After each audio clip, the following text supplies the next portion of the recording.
Halo, perkenalkan nama saya Durorun Ma'rifah. Di sini saya berasal dari kelompok 1 akan presentasi tentang sejarah dan perkembangan media pembelajaran untuk memenuhi tugas mata kuliah media pembelajaran IPS yang diampu oleh Ibu Lailatul Rofiah MPD. Dalam penyampaian materi di sini saya tidak sendiri, ditemani oleh teman saya yaitu Mbak Titin sama Mas Wahyu.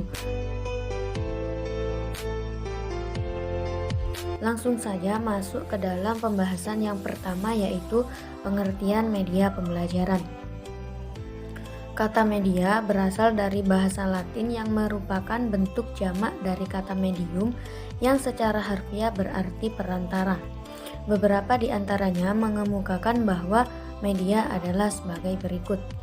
Menurut Scrum 1982, media adalah teknologi pembawa pesan yang dapat dimanfaatkan untuk keperluan pembelajaran. Jadi media adalah perluasan dari guru.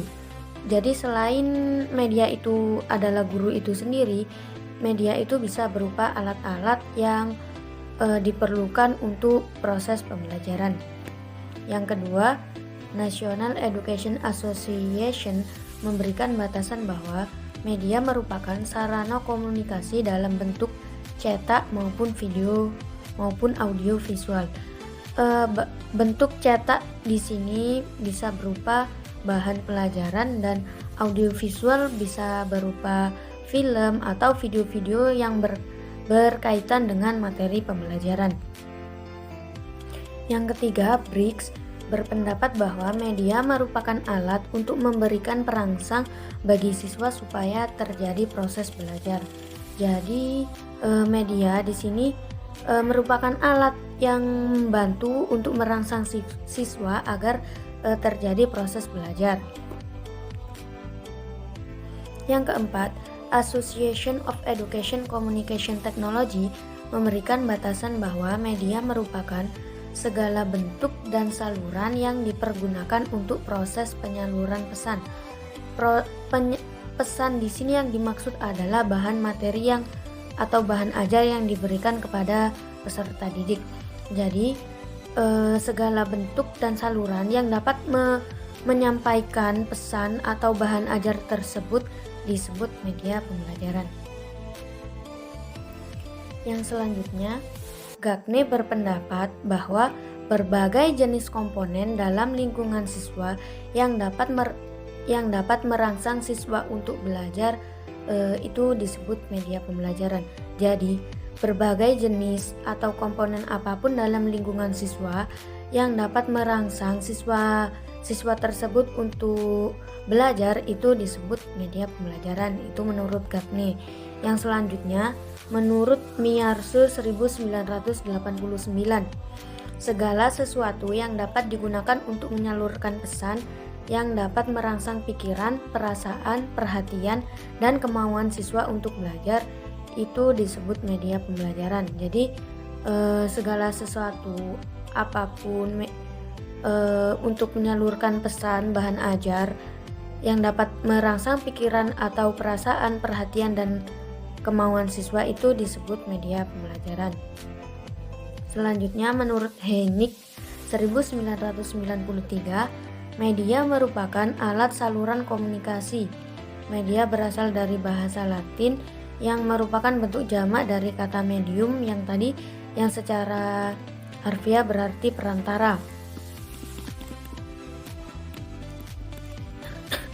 Yaitu perantara sumber pesan dengan penerima pesan.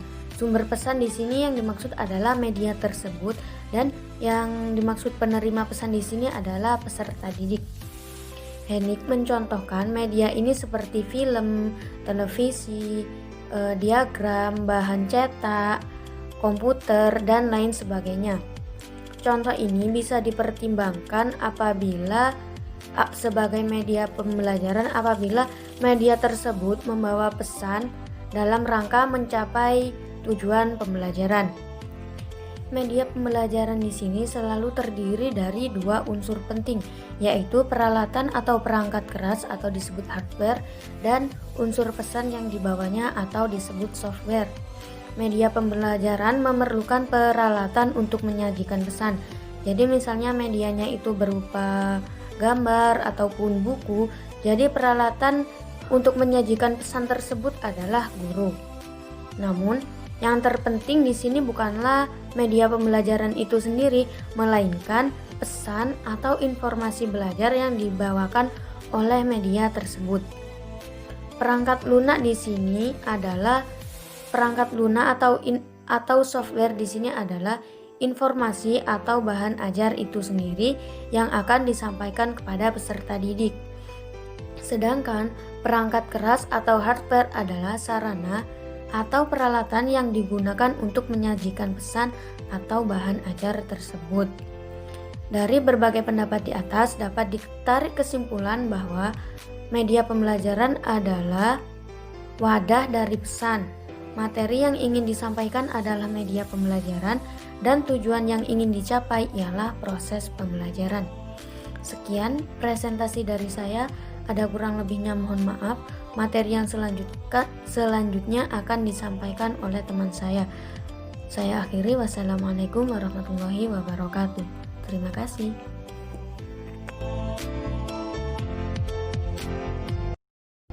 Assalamualaikum warahmatullahi wabarakatuh. Perkenalkan, nama saya Wan Widianto. Saya sebagai pemateri kedua akan menjelaskan tentang sejarah dan perkembangan media pembelajaran. Di sini pada awal sejarah pendidikan, guru merupakan satu-satunya sumber untuk memperoleh pelajaran. Dalam perkembangan selanjutnya, sumber ini belajar bertambah dengan adanya buku. Pada masa itu juga dikenal tokoh bernama Johann Amos Comenius yang tercatat sebagai orang pertama yang menulis buku bergambar yang ditujukan untuk anak sekolah. Lalu selanjutnya klasifikasi 11 tingkatan pengalaman belajar yang paling konkret sampai abstrak, yaitu 1. Pengalaman langsung. Apa yang dimaksud pengalaman langsung? Yaitu pengalaman yang diperoleh dari kontak langsung dengan lingkungan, objek, binatang, manusia, dan sebagainya, dan merupakan bentuk pembelajaran paling real yang bisa dialami oleh siswa didik. 2. Pengalaman tiruan, yaitu pengalaman yang diperoleh melalui interaksi dengan model, benda tiruan, atau simulasi dari realitas yang asli.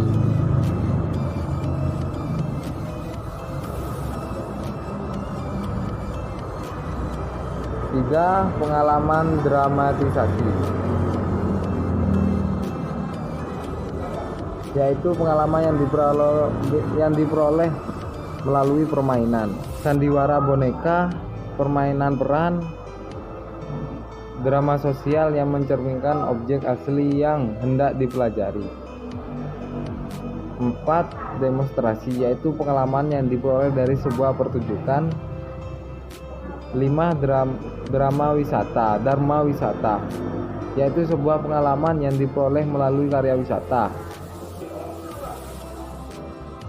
6. Pemeran, yaitu pengalaman yang diperoleh melalui pameran. Maksudnya di mana kita memamerkan sebuah karya kita. Selanjutnya televisi, yaitu sebuah pengalaman yang diperoleh melalui televisi pendidikan, yaitu dengan cara menonton acara-acara pendidikan dan sebagainya. Berikutnya gambar bergerak, yaitu pengalaman yang diperoleh melalui gambar, film hidup, bioskop tentang hal yang dipelajari. Contohnya seperti video, hal-hal yang ditonton lah yang melalui gambar. Selanjutnya rekaman audio, yaitu pengalaman yang diperoleh melalui siaran radio atau rekaman suara atas suatu objek yang sedang dipelajari. Selanjutnya visual, yaitu pengalaman yang diperoleh melalui simbol yang dapat dilihat seperti grafik, bagan, atau diagram. Selanjutnya verbal atau kata, yaitu pengalaman yang diperoleh melalui penuturan kata-kata dan merupakan pengalaman belajar yang paling rendah tingkat visualisasinya bagi siswa didik. Mungkin itu saja dari saya, kurang lebihnya mohon maaf. Materi selanjutnya akan diteruskan oleh teman saya. Assalamualaikum warahmatullahi wabarakatuh. Assalamualaikum warahmatullahi wabarakatuh. Perkenalkan, nama saya Tin Fitria. Di sini saya sebagai materi ketiga yang akan menjelaskan tentang alasan penggunaan media pembelajaran. Jadi media pembelajaran itu sangat penting digunakan dalam proses pembelajaran karena adanya beberapa alasan. Nah, alasan yang pertama yaitu berkenaan dengan manfaat media pembelajaran itu sendiri. Antara lain yaitu pengajaran akan lebih menarik perhatian siswa sehingga menumbuhkan motivasi belajar. Jadi dengan adanya media pembelajaran, jadi siswa itu akan lebih fokus lagi kepada proses pembelajaran karena mereka bisa melihat gambar, bisa melihat video, jadi mereka tidak akan bosan. Jadi mereka bisa lebih memahami tentang materi yang diajarkan. Selanjutnya yaitu bahan pengajaran lebih jelas maknanya sehingga dapat menguasai tujuan pembelajaran dengan baik. Jadi seperti yang sudah saya jelaskan sebelumnya, ketika peserta didik itu hanya mendengarkan dari penjelasan guru, mereka itu bisa bosan. Jadi dengan adanya media pembelajaran, mereka bisa fokus lagi kepada materi yang diajarkan, juga mereka itu bisa lebih paham kepada materi yang sedang dijelaskan oleh guru. Selanjutnya yaitu metode pengajaran akan bervariasi. Jadi dengan adanya media pembelajaran, guru tidak hanya ceramah saja, mungkin bisa menggunakan metode pembelajaran diskusi maupun tanya jawab karena mereka bisa menggunakan media mungkin video, mungkin gambar. Jadi mereka bisa lebih aktif dalam proses pembelajaran. Selanjutnya yaitu siswa dapat lebih banyak melakukan aktivitas belajar seperti mengamati, mendemonstrasikan, dan lain-lain. Jadi dengan adanya media pembelajaran, siswa itu bisa lebih aktif lagi. Mereka bisa mengamati tentang gambar yang dilihat, tentang video yang dilihat. Mereka bisa mendemonstrasikan atau bisa memberikan pendapatnya tentang materi yang diajarkan. Alasan yang kedua yaitu dari arah berpikir siswa, yaitu dari yang abstrak menjadi konkret, dari yang kompleks menjadi sederhana. Maksudnya dari yang abstrak menjadi konkret ini ketika siswa itu hanya mendengarkan penjelasan dari guru tanpa melihat contoh secara langsung, mereka hanya berpikir tentang hanya mengangan-angan saja tentang materi yang diajarkan. Tapi ketika mereka melihat secara langsung melalui media pembelajaran seperti gambar maupun melalui video, pemikiran mereka itu bisa lebih konkret lagi, lebih nyata tentang materi yang diajarkan. Jadi mereka itu bisa lebih paham lagi.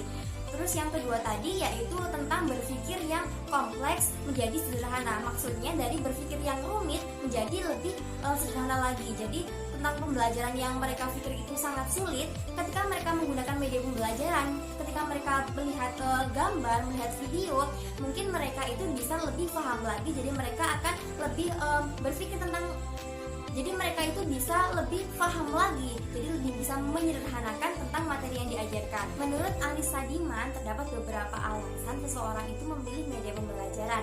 Yang pertama yaitu demonstration, jadi media pembelajaran ini dapat digunakan sebagai alat peraga pembelajaran. Yang kedua yaitu familiarity, yaitu karena sudah terbiasa menggunakan media pembelajaran, jadi mereka akan lebih nyaman ketika menggunakan media pembelajaran dalam proses pembelajaran.